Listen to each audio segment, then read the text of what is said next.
Pourquoi vous voulez entendre mon histoire? Est-ce qu'on se connaît? Est-ce qu'on s'apprécie? Laissez-moi vous prévenir, ok? Je suis pas un gars sympathique. L'amabilité, ça n'a jamais été une de mes priorités. Mais franchement, je dois vous le dire, c'est loin d'être l'extrait le plus guimauve de l'année.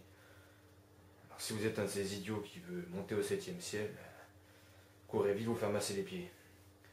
À quoi ça rime en plus tout ça? Hein? Rien du tout. Zéro, que dalle. Rien n'engendre rien. Chose est sûre en tout cas, c'est qu'on ne manque pas d'idiots qui bavassent. Non, pas moi. Moi j'ai une vision. Moi je discute de vous. De vos amis, de vos collègues, de votre presse, de la télé. Tout le monde se plaît à parler, bourré de désinformation. De moralité, de science, de religion, de politique, de sport, d'amour, de vos actions, de vos enfants, de la santé. Si je vais manger 5 fruits et légumes par jour pour vivre, moi je veux pas vivre. J'ai horreur de ces fruits et légumes. Et de vos oméga 3, et de courir sur les tapis roulants, et des cardiogrammes, et des mammographies, et des échographies pelviennes, et coloscopies. Et malgré tout, le jour va arriver où on vous mettra dans une boîte, et ce sera le tour de la nouvelle génération d'idiots qui vous parlera sans cesse de la vie, et qui vous dira ce qui est bien pour vous ou pas. Moi, mon père, il s'est suicidé parce que la presse du matin le déprimait. Est-ce qu'on peut lui en vouloir, hein?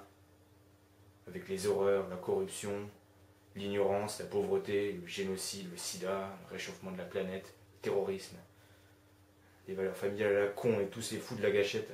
L'horreur qui disait Kurt à la fin du Cœur des ténèbres. L'horreur.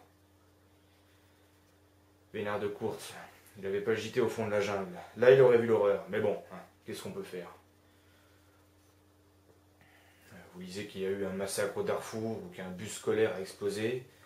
Et vous dites, oh mon Dieu, l'horreur. Et puis vous tournez la page et vous finissez vos œufs de poule élevés en plein air. Parce que qu'est-ce qu'on peut faire d'autre, hein? Tout ça, c'est accablant. Moi aussi, j'ai essayé de me suicider. Bon, comme vous pouvez voir, ça n'a pas marché. Mais bon, pourquoi vous voulez entendre tout ça? Je suis sûr que vous êtes obsédé par un grand nombre de rêves tristes et de petits espoirs, aux vies prévisibles d'amour insatisfait, aux galères financières. Ah, si seulement j'avais acheté cette action. Si seulement j'avais acheté cette maison il y a plusieurs années. Si seulement j'avais fait des avances à cette femme. Et si ceci, et si cela. Je vais vous dire, hein, foutez-moi la paix avec vos j'aurais dû, j'aurais dû. Comme me disait ma mère, si ma grand-mère avait des roues, ça serait un tramway. Ma mère, elle n'avait pas de roues.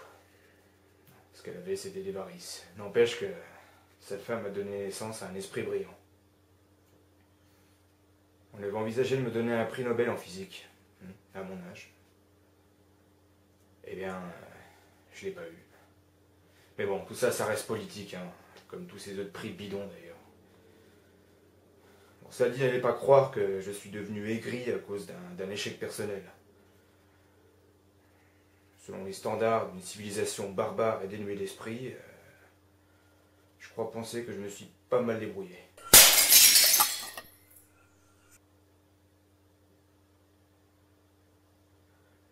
Ça, c'est mon chat.